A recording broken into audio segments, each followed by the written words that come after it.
Out ആയതിനു ശേഷം ഉണ്ടല്ലോ ചിലപ്പോൾ ആ പക്ഷത്തിന്റെ കൂടെ ചിലപ്പോൾ ജനങ്ങൾ നിൽക്കണമെന്ന് നിർബന്ധമില്ല, ചിലപ്പോൾ ഓപ്പോസിറ്റ് ആയിട്ടും സംഭവിക്കാം. എപ്പോഴെങ്കിലും ഏതെങ്കിലും നമ്മളെടുത്ത പക്ഷം ഓപ്പോസിറ്റ് ആയിട്ട് വന്നതുകൊണ്ട്, അതായത് ഏറ്റവും കൂടുതൽ ആൾക്കാർ അതിന് വിമർശിച്ചത് കൊണ്ട് നമ്മളുടെ പക്ഷം അല്ലെങ്കിൽ നമ്മളുടെ കാഴ്ചപ്പാട് മാറ്റേണ്ട? ഞാൻ പറഞ്ഞ ഇപ്പൊ നമുക്കൊരു കാഴ്ചപ്പാടുണ്ട്, ഞാൻ ശരിയെന്ന് വിചാരിക്കുന്നു. പക്ഷെ നമ്മുടെ ഒരു ചർച്ചയിലോ ഈ ജനകീയ കോടതിയിൽ വരുന്ന അതിഥിയോ നമ്മുടെ കാഴ്ചപ്പാടിനെ തിരുത്തുന്ന രീതിയിൽ നമുക്ക് ബോധ്യപ്പെട്ടാൽ എനിക്ക് അത് തിരുത്താൻ ഒരു മടിയില്ല. ഞാൻ എൻ്റെ ചർച്ചകളിൽ തന്നെ ഞാൻ തുടക്കത്തിൽ പറഞ്ഞ ഇൻട്രോയുടെ നിലപാടിൽ ഏറ്റവും ഒടുവിൽ വരുമ്പോൾ തെറ്റാണെന്ന് ഞാൻ സമ്മതിച്ചിട്ടുണ്ട് നേരത്തെ ചർച്ചയിൽ. എന്ന് പറഞ്ഞാൽ അതിനൊരു മടി വരേണ്ട കാര്യമില്ല, അത് ഈഗോ വിചാരിക്കേണ്ട കാര്യമില്ല. പിന്നെ ഇതിനകത്താണെങ്കിൽ ഇപ്പൊ ജനകീയ കോടതിയുടെ ഒരു ഫോർമാറ്റ് എന്ന് പറയുന്നത് നമ്മുടെ ചർച്ചയുടെ ഒരു ഫോർമാറ്റ് അല്ല, അത് കോടതിയാണ്. അതിനകത്ത് എന്താണ് ഒരു പ്രതിക്കൂട്, ഒരു വാദിക്കൂട് എന്നൊരു സാധനമുണ്ട്, ജഡ്ജുണ്ട്. പ്രതിക്കൂട്ടിൽ വന്നിരിക്കുന്ന ആളോട് നമ്മളൊരു വക്കീലിന്റെ പണി എടുക്കുന്നു എന്നുള്ളതാണ് അതിന്റെ കൺസെപ്റ്റ്. അയാളോടൊരു കുറച്ച് ക്രിട്ടിക്കലി ചോദിക്കുക എന്നുള്ളതാണ് അതിന്റെ രീതി. അപ്പൊ അവിടെ പക്ഷെ നമ്മളൊരു പക്ഷം എന്ന് പറഞ്ഞാൽ വന്നിരിക്കുന്ന ആളോട് ക്രിട്ടിക്കലായിട്ട് ചോദിക്കുക എന്നുള്ളതാണ്. ഇപ്പുറത്ത് വന്നിരിക്കുന്ന അയാളെ കൗണ്ടർ ചെയ്യാൻ വന്നിരിക്കുന്ന ആൾ നമ്മളെ സഹായിക്കാൻ വരുന്ന വാദിയാണ്, അദ്ദേഹം ക്രിട്ടിക്കലായിട്ട് ചോദിക്കുകയാണ്. അങ്ങനെയാണ് അതിന്റെ ഒരു കൺസെപ്റ്റ്. അപ്പൊ അവിടെ നമ്മുടെ ഒരു പക്ഷത്തിന് വലിയ പ്രാധാന്യമില്ല. നമ്മൾ ആരായാലും വന്നിരിക്കുന്ന ആളോട് എന്താണ് പ്രശ്നം, എന്താണ് മൊത്തത്തിൽ പ്രശ്നമാണല്ലോ എന്ന രീതിയിൽ സമീപിക്കുകയാണ് ആ പ്രോഗ്രാമിന്റെ ശൈലി.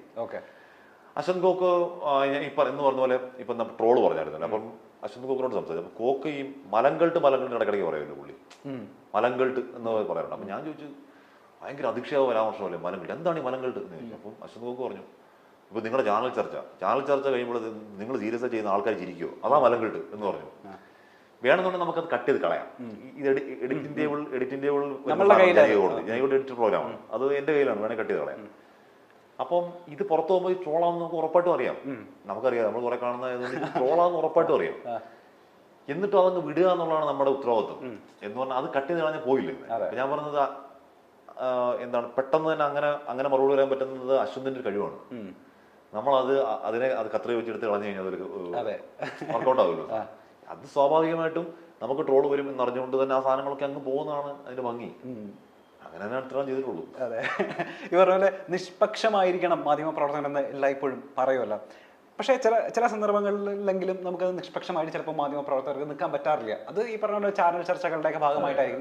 ചില കാര്യങ്ങൾ, ചില വിഷയങ്ങളിൽ നമ്മളോട് സൈലന്റ് ആയിരിക്കും. ചിലപ്പോൾ നമ്മൾ ആ സ്ഥാപനം നമ്മളോട് ആവശ്യപ്പെടാവുന്നൊരു സാഹചര്യം ഉണ്ടാവാറുണ്ട്. ഇപ്പോൾ 24-ന്റെ കാര്യത്തിൽ ഒരു എക്സെപ്ഷൻ ആയിട്ട് മാറ്റി നിർത്താം. പക്ഷെ എന്നാലും പല ചാനലുകളിലും വർക്ക് ചെയ്തിട്ടുള്ള മാധ്യമ പ്രവർത്തകനാണല്ലോ. അപ്പോൾ ആ ചാനലിന്റെ ഭാഗത്ത് നിന്നേ ഇല്ല, ഈ വിഷയത്തിൽ നിങ്ങൾ പ്രതികരിക്കേണ്ട, അല്ലെങ്കിൽ ഇതിൽ നിങ്ങൾ മദ്യം പാലിക്കേണ്ട, ഓരോരുത്തരും പറയാതിരിക്കേണ്ട എന്നുള്ള രീതിയിലുള്ള സമീപനങ്ങൾ ഉണ്ടാകുമ്പോൾ, തീരുമാനങ്ങൾ ഉണ്ടാകുമ്പോൾ അതൊരു വിരോധാഭാസമാണല്ലോ.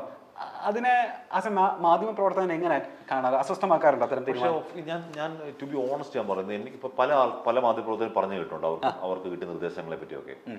എന്നോട് അങ്ങനെ പറഞ്ഞിട്ടില്ലെന്നുള്ള സത്യമാണ്. ഒരു ചാനലിലും ഒരു ചാനൽ എന്നോട് ഒരാൾ വന്ന് ഇന്ന രീതിയിൽ ചർച്ച നയിക്കണമെന്ന് പറഞ്ഞിട്ടില്ല. അത് ഞാൻ പറയാൻ വിശ്വസിക്കുക, ഞാൻ ചുമ്മാ പറയാമെന്ന് എനിക്ക് ആൾക്കാർ കരുതുമെന്ന് എനിക്കറിയില്ല. എനിക്ക് വ്യക്തിപരം എനിക്ക് അങ്ങനെ അനുഭവമില്ല. ഒരാൾ എന്നോട് തോന്നിട്ട് ഇതാണ് നമ്മുടെ പൊളിറ്റിക്കൽ ആംഗിൾ ഇതാണ്, അല്ല ചർച്ച ഈ രീതി നയിക്കണം എന്ന് എന്നോട് ഒരാളും ഇതുവരെ പറഞ്ഞിട്ടില്ല. അതെനിക്ക് അത്ഭുതമാണ്. ഇനി എന്റെ മാത്രം അത്ഭുതം, ഇനി നമ്മളോട് പറയാൻ നമ്മളെല്ലാം തിരിച്ചു പറയുമെന്ന് വിചാരിച്ചിട്ട് പറയാതിരിക്കുന്നതാണെന്ന് അറിയില്ല. എന്നോട് തന്നെ പറഞ്ഞിട്ടില്ല.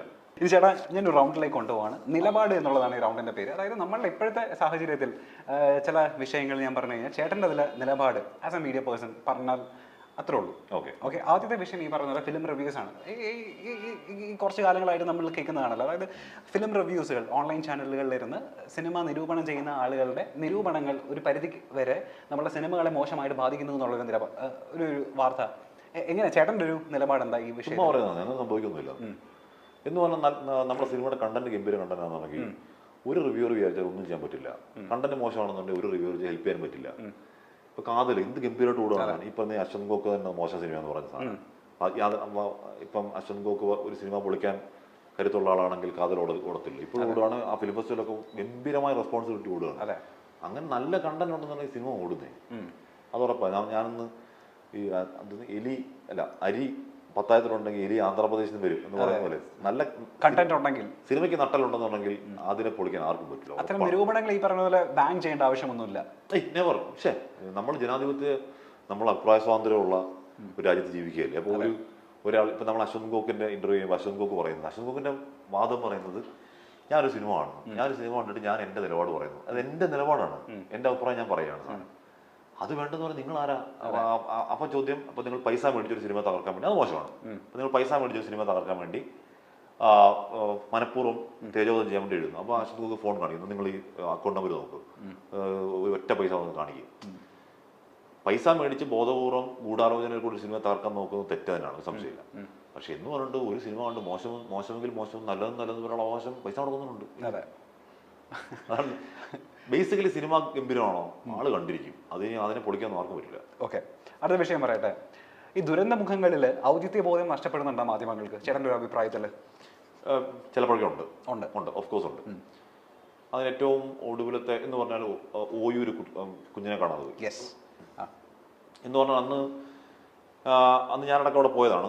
നമ്മൾ ആ രാത്രി അടുത്ത രാത്രിയൊക്കെ ഉറക്കമില്ലാത്ത ദിവസങ്ങൾ 24/7 കംപ്ലീറ്റ് വർക്ക് ചെയ്തതാണ് എന്ന് പറഞ്ഞാൽ കുഞ്ഞിനെ കിട്ടാൻ എന്നുള്ള ഉദ്ദേശത്തിൽ. അപ്പൊ അതിനിടയ്ക്ക് അവിടെ ആ വീട്ടിൽ ഞാൻ പറഞ്ഞത് ഇപ്പോൾ മൊത്തം ലൈവ്, കംപ്ലീറ്റ് ലൈവാണ്. ലൈവിനിടയ്ക്ക് സംഭവിക്കുന്നൊക്കെ ആയിരിക്കാം. പക്ഷെ എന്നാൽ പോലും ഒരു മാധ്യമപ്രവർത്തകർ ചോദിക്കുന്നുണ്ടായിരുന്നു, എന്താണ് പൈസ വന്നില്ലെങ്കിൽ കുഞ്ഞിനെ വകവരുത്തുമെന്നെല്ലാം പറഞ്ഞു. നമ്മൾ എടുത്ത് ചോദിക്കുന്നുണ്ട്. മോശമാണ്, തെറ്റാണ്, ചോദിക്കാൻ പാടില്ല. അത് മാധ്യമപ്രവർത്തകർ എന്ന് പറഞ്ഞാൽ അത്ര പ്രായക്കുള്ള മാധ്യമപ്രവർത്തകരൊന്നും അല്ല. അങ്ങനെ ചോദിക്കാൻ പാടില്ല.